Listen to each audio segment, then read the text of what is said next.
ಶಾಂಬಲ ಅನ್ನೋದು ಒಂದು ನಗರವಲ್ಲ, ಅದು ಒಂದು ದೊಡ್ಡ ಸಾಮ್ರಾಜ್ಯ. ಅಲ್ಲಿ 8 ಪ್ರದೇಶಗಳಿರ್ತವೆ.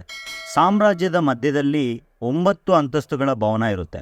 ಅಲ್ಲಿ ಒಂದು ಹೂವಿನ ಆಕಾರದ ಕ್ರಿಸ್ಟಲ್ ಪರ್ವತ ಇರುತ್ತೆ. ಅದರ ಮೇಲೆ ಮೊದಲನೆಯ ಶಾಂಬಲದ ರಾಜ ಸುಚಂದ್ರ ನಿರ್ಮಿಸಿದ ಕಾಲಚಕ್ರದ ಮಂಡಲ ಇರುತ್ತೆ. ಶಾಂಬಲದ ಕ್ಯಾಪಿಟಲ್ ಸಿಟಿ ಕಪಾಲ ಅಂತ ಹೇಳ್ತಾರೆ. ಆದರೆ ಶಾಂಬಲದ ಬಗ್ಗೆ ಇನ್ಡೆಪ್ತ್ ನಾಲೆಜ್ ತಿಳ್ಕೊಳ್ಳೋಕೆ ಮುಂಚೆ ನಾನು ನಿಮಗೆ ಕೆಲವು ವಿಷಯಗಳನ್ನ ಹೇಳಬೇಕು. ಪಿರಮಿಡ್ಗಳನ್ನು 4500 ವರ್ಷಗಳ ಹಿಂದೆ ಬಿಲ್ಡ್ ಮಾಡಿದ್ದಾರೆ. ಈ ಪಿರಮಿಡ್ಗಳು ಈಜಿಪ್ಟ್ನಲ್ಲಿ ಮಾತ್ರವಲ್ಲ, ಇಡೀ ಪ್ರಪಂಚದಲ್ಲೇ ಇದ್ದಾವೆ. ಅಮೆಜಾನ್ ಕಾಡುಗಳಲ್ಲಿ, ಮೆಕ್ಸಿಕೋದ ಐಲ್ಯಾಂಡ್ಗಳಲ್ಲಿ, ಅಟ್ಲಾಂಟಿಕ್ ಮತ್ತು ಪೆಸಿಫಿಕ್ ಸಮುದ್ರಗಳಲ್ಲಿ, ಚೀನಾದ ಮರುಭೂಮಿಯಲ್ಲೂ ಸಹ ಇದೆ. ನಾವು ಇಷ್ಟು ದೊಡ್ಡ ಪಿರಮಿಡ್ಗಳನ್ನ ಈಗಿನ ಟೆಕ್ನಾಲಜಿಯಿಂದ ಕೂಡ ನಿರ್ಮಿಸಲು ಸಾಧ್ಯವಿಲ್ಲ. ನಮ್ಮ ಪೂರ್ವಿಕರು ಯಾವುದೇ ತಂತ್ರಜ್ಞಾನವಿಲ್ಲದೆ ಅವುಗಳನ್ನು ಹೇಗೆ ಕಟ್ಟಿದ್ರು ಅನ್ನೋದೇ ಪ್ರಶ್ನೆ. ಪಿರಮಿಡ್ನ ಪ್ರತಿ ಕಲ್ಲು 3 ಟನ್ ತೂಕವಿರುತ್ತೆ. ಒಂದೊಂದು ಪಿರಮಿಡ್ನಲ್ಲೂ ಸಹ 24 ಲಕ್ಷ ಕಲ್ಲುಗಳಿವೆ.